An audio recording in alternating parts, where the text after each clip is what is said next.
Let's talk about my personal pagan lunar calendar. I've been exploring pagan religious practices for a long time, and I've come to appreciate how many of the modern practices are observations of the seasonal cycles of the year, and many of the practices are reconstructions of ancient systems of beliefs. I embrace the modern aspect of the practice. The pagan wheel of the year, its seasonal holiday cycle, marks the spring equinox with Ostara, the summer solstice with Litha, the autumnal equinox with Mabon, and the winter solstice with Yule. Between those holidays, we have Beltane, Lugnasa, Samhain, and Imbolc.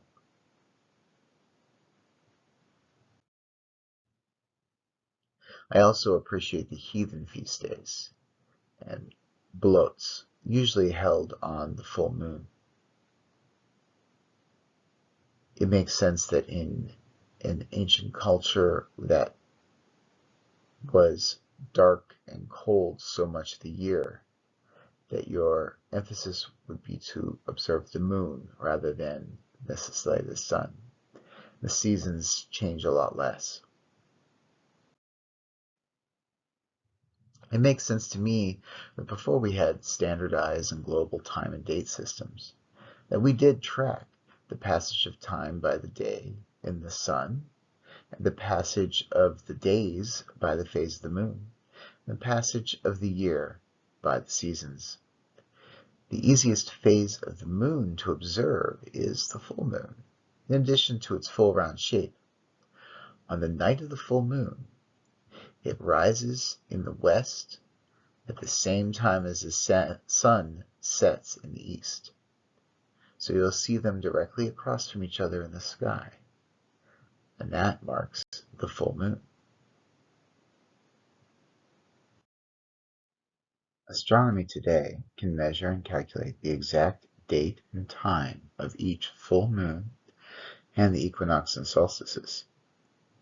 But before we determined these milestones by observations, the exact time of each equinox and solstice was not precisely known, but we knew it had happened after we noticed the night and day's length change. I made my own calendar that is based on the phases of the moon and observes the equinox and solstices on full moons. This calendar is a modern creation, not claiming in any way to be what was done before. Each moon is a lunar month, starting with a new moon, with 4 weeks of 7 days, as we are used to, and a separate day for the full moon. Some moons also have a separate day for a new moon.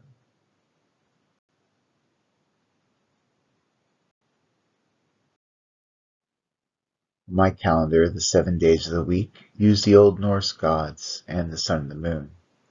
Sun and moon aren't gods.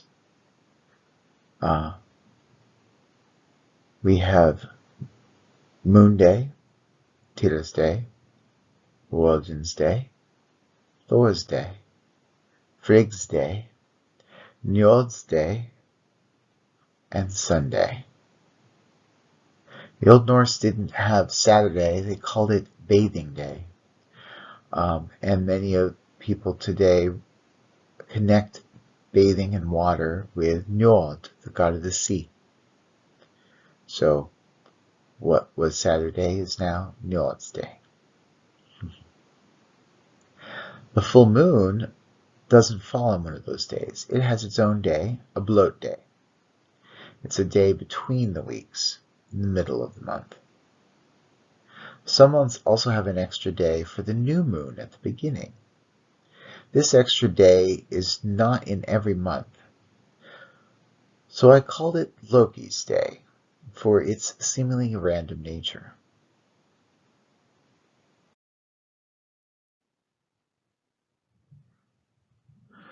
I start the year with whatever moon contains the spring equinox.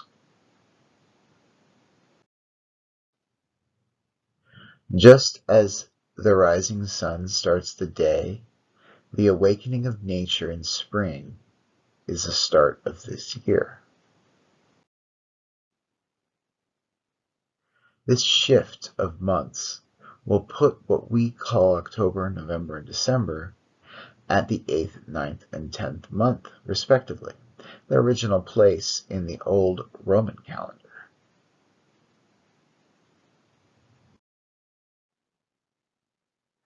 I'm using the traditional folk names for each moon. I'm using those names for each of the 12 months or moons in the year, and each one is closely associated with a Gregorian calendar month. They go worm moon, pink moon, flower moon, strawberry moon, buck moon, sturgeon moon, horn moon, hunter's moon, beaver moon, cold moon, wolf moon, and snow moon. You can see associations with seasons in each of these names. Now, I didn't come up with these names. They are very traditional names used across several different cultures.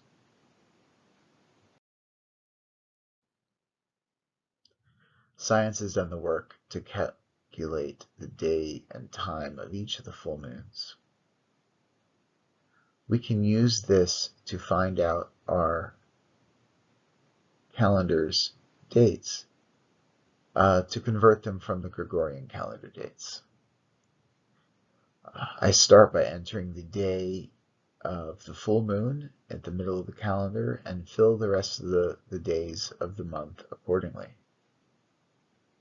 By observing the time between the full moons, we determine if we need to add an extra day for the new moon between each of the lunations.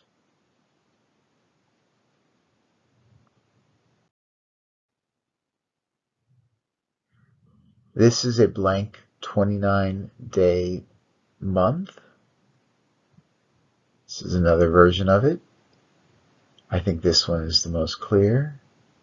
And this is a blank 30-day month. And here is a simplified version of that.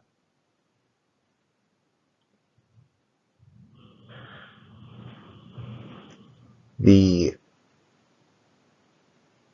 calendar will either have 29 or 30 days, and this is how I've marked them out.